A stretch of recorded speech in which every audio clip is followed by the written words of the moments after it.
yang semuanya kami dari kelompok 2 akan memaparkan tentang biomass cogeneration system yang sudah kami rancang. Latar belakang kami untuk merancang sistem ini adalah karena Indonesia itu adalah negara agraris dengan penghasilan padi yang sangat besar, tapi limbahnya masih belum bisa dimanfaatkan dengan baik, sehingga akan menimbulkan beberapa dampak kesehatan. Kemudian untuk pemilihan lokasinya sendiri, kami memilih di Kecamatan Sugio, Kabupaten Lamongan, Jawa Timur, dengan pasokan padi per harinya itu ada di sekitar 52,63 ton. Kemudian berikut adalah beberapa requirement dan objektif dari sistem kami, di mana requirement-nya itu eh, si sistemnya ini harus bisa bekerja selama 24 jam dengan net electrical output lebih besar atau sama dengan 550 kilowatt dan combustion temperaturnya di 870 derajat Celcius dengan kadar air biomasa di bawah 15%. Kemudian untuk objektifnya sendiri itu efisiensi sistem keseluruhannya itu harus di atas 60% dan beberapa objektif lainnya. Kemudian untuk ini adalah constraint dan limitation yang sudah kami tentukan untuk sistem kami. Untuk limitationnya sendiri, kami memodelkan sistem kami dengan pressure drop pada pipa itu lebih kecil atau sama dengan 5% dan beberapa data yang sudah kami dapat sebagai berikut. Kemudian untuk given quantities sendiri itu dia ada di target turbine outputnya sekitar 550 kilowatt yang seperti yang sudah disampaikan tadi dan beberapa data kuantitas lainnya seperti LCV sekitar 14 megajoule per kilo. Kemudian untuk assumption atau simplification sendiri itu dibedakan menjadi tiga, yaitu komoditas dan scope, thermal load, dan Rankine cycle. Oke, selanjutnya masuk ke analisis energi balance. Yang pertama, fuel gas mass flow rate dengan konsumsi sekan padinya itu 50 ton per day dengan LCV 14 megajoule per kilogram. Didapatkan M dot biomasnya 0,5787 kilogram per sekon. Lalu untuk itu dimasukkan untuk mencari thermal input, didapatkan dot inputnya di 8102 kilowatt. Kemudian kita cari combustion flue gas loss-nya. Pertama kita cari AMI-nya dengan referensi FRF itu ditemukan 4,65 untuk mencari quality dari flue-nya. Itu 1 kilogram per kilogram fuel-nya ditambah dengan 4,65 dikali 1,2 yaitu 120% dari XSR dan dikurangi 0,2 kilogram dari S. Ditemukan Q dot fluid-nya di 840,13 kilowatt. Selanjutnya di conduction and radiation eh di atas ini ada properties yang kita punya. Kita gunakan ceramic fiber dengan K-nya 0,2 lalu delta T-nya 223 derajat Celcius, ditemukan Q conduction-nya 25,09 kilowatt dan Q radiasinya 404,33 kilowatt. Dijumlahkan menjadi 429,42 kilowatt. Dan di sini ada gambar hasil ansisnya menunjukkan Q radiation dan conduction-nya 411 kilowatt. Jadi masih approve. Langsung lanjut ke unburn. Kayak untuk sekampa di produksinya asnya itu di 20% dan loss on ignition-nya di 5% kita setnya. Kita temukan M dot unburn-nya di 0,005787 dikalikan dengan heating value of carbon-nya di 32.800 ditemukan Q dot unburn-nya 189,8 kilowatt. Masuk ke analisis moisture reduction loss-nya di kita set untuk moisture content-nya di 12% dan ditemukan Q dot measure-nya di 156,7 kilowatt. Lalu untuk useful heat-nya dari Q dot input dikurangin Q dot loss-nya ditemukan 6,49 megawatt dan untuk combustion efisiensinya yang nanti akan kita gunakan untuk komponen selection yaitu 80,05%.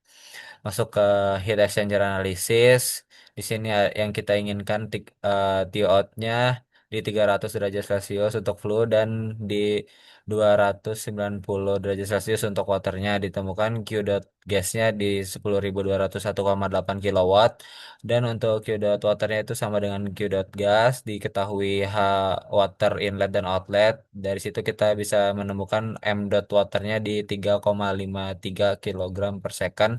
Lalu kita masukkan ke Aspen dan ternyata yang bisa dicapai untuk T water outernya di 286 derajat Celcius dan di situ dapat disimpulkan ada loss.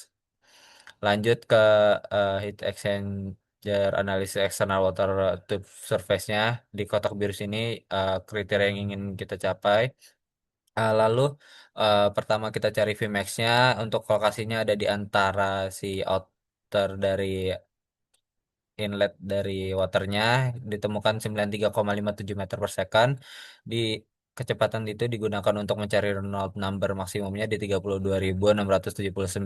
Lalu kita lihat tabel untuk Reynolds number sebesar itu ditemukan C1 0,27 dan M-nya 0,63.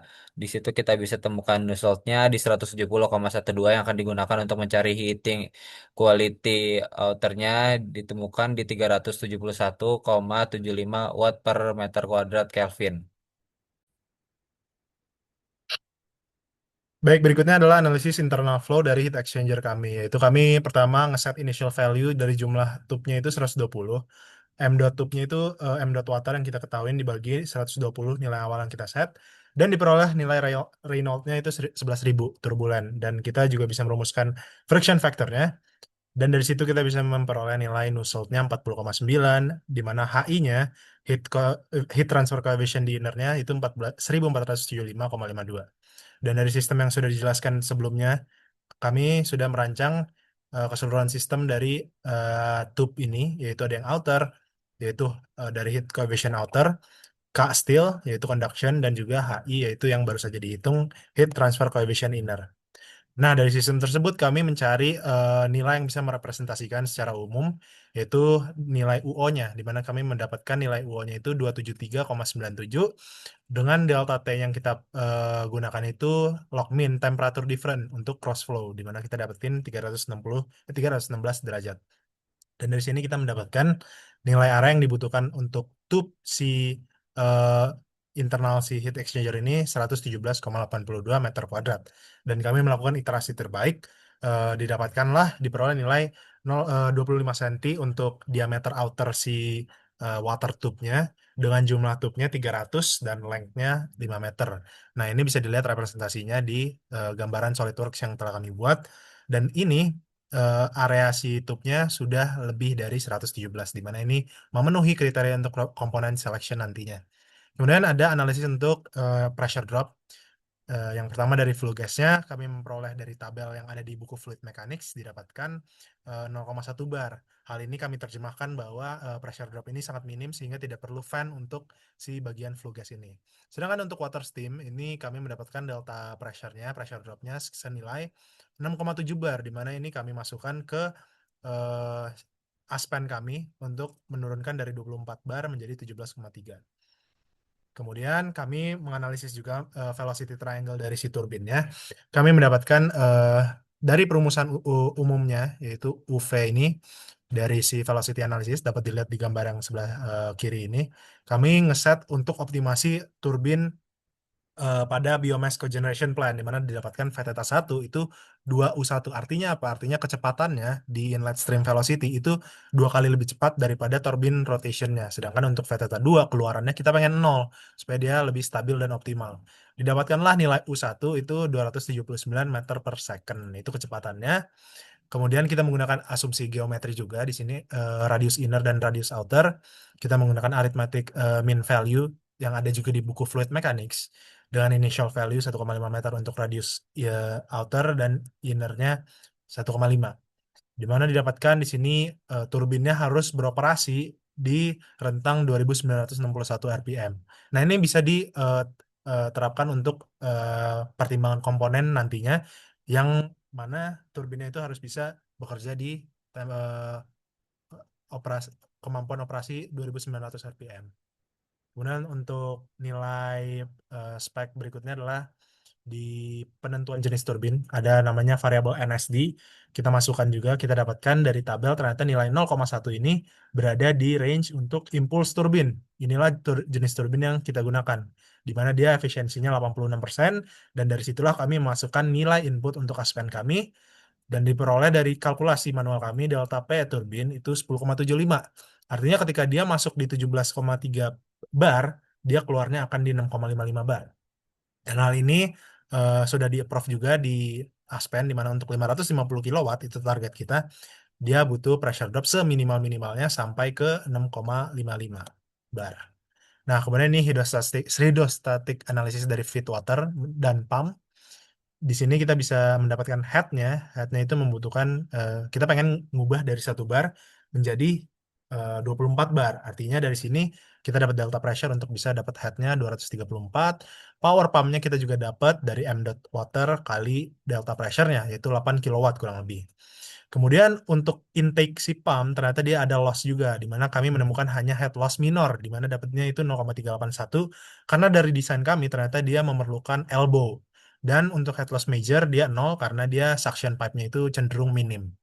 Nah, dari sini sebenarnya analisis yang penting di hidrostatik ini sebenarnya NPSH, di mana net positive suction head-nya itu kita bisa hitung dengan rumus yang ada, mempertimbangkan si head-nya dan juga ketinggian si tangkinya itu diperolehlah 13,63. Nah, tapi di Aspen-nya, di result-nya, itu dia cuma 9,9. Kenapa nilai ini nilai 9,9? Sebenarnya itu karena dia tidak memperhitungkan variabel Z di sini, ketinggian tangkinya.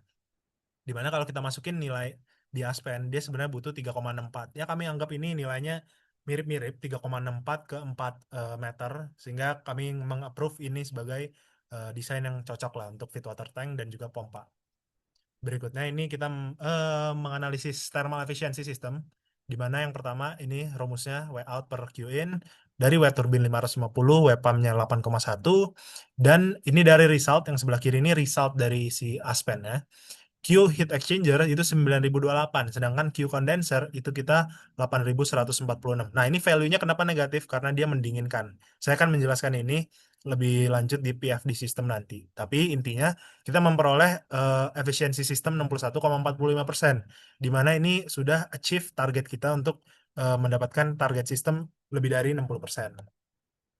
Nah, ini PFD-nya kurang lebih. Untuk bagian biomass, ini kita setupnya benar-benar dari data project orang yang ada di YouTube. Kita hanya input flow rate-nya saja. Terus untuk cooling tower, flue gas, ini kita juga tidak menganalisis. Nah, di bagian condenser ini kasus khusus kita cuma input di side outlet temperaturnya senilai 50 derajat Celcius, sebagaimana ini tertera di lampiran dari umum sistem biomass cogeneration. Kita pengen outlet waternya 50 derajat Celcius. Berikutnya kita lanjutkan untuk komponen selection. Yang pertama adalah pompa. Untuk pompa ada 5 kriteria yang harus dicapai, yaitu daya pompa, total head, outlet pressure, NPSH Air Max, dan flow rate estimated.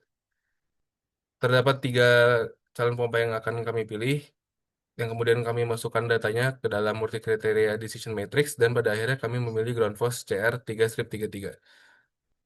Pompa ini dipilih dikarenakan spesifikasinya yang sangat presisi untuk kebutuhan fixed flow dengan beban daya 7,5 kW, total head, dan kemudian outletnya. Berikutnya untuk turbin, ada 4 spesifikasi yang dibutuhkan, yaitu angular velocity, inlet fluid velocity, jenis, dan kemudian blade HF diameter. Kemudian kami masukkan juga ke multi criteria decision matrix, dan pada akhirnya kami memilih Elliott MIT dikarenakan memiliki syarat mutlak sebagai turbin impuls murni yang beroperasi aman pada putaran target lebih besar atau sama dengan 2961 RPM. Berikutnya untuk heat exchanger, terdapat kriteria itu area kontak minimum, jenis, diameter tube, arrangement, jumlah tube, dan panjang tube. Pada akhirnya, setelah dimasukkan ke multi criteria decision matrix, kami memilih Alpha Blue atau Custom Crossflow STHE. Desain ini dipilih dikarenakan pemenuhan spesifikasi teknisnya yang paling presisi dan jaminan sertifikasi kualitas dari materialnya tersebut. Dan tentunya menjamin tercapainya luas area perpindahan panas, yaitu lebih besar atau sama dengan 117,82 meter persegi. Terakhir untuk kompresor, 3 spesifikasinya itu adalah mass flow, volume flow, dan jenis yang sesuai. Dan untuk kompresor yang terpilih adalah kami memilih MSG Turbo Air 8000. Kompresor ini berjenis sentrifugal dikarenakan kami memilih ini dikarenakan kapasitasnya yang mampu mengakomodasi secara stabil target flow yang masif, yaitu sebesar 25 kg per second. Berdasarkan serangkaian analisis dan pemilihan komponen yang sudah kami lakukan, berikut adalah layout desain dari biomass cogeneration kami. Sekian, terima kasih.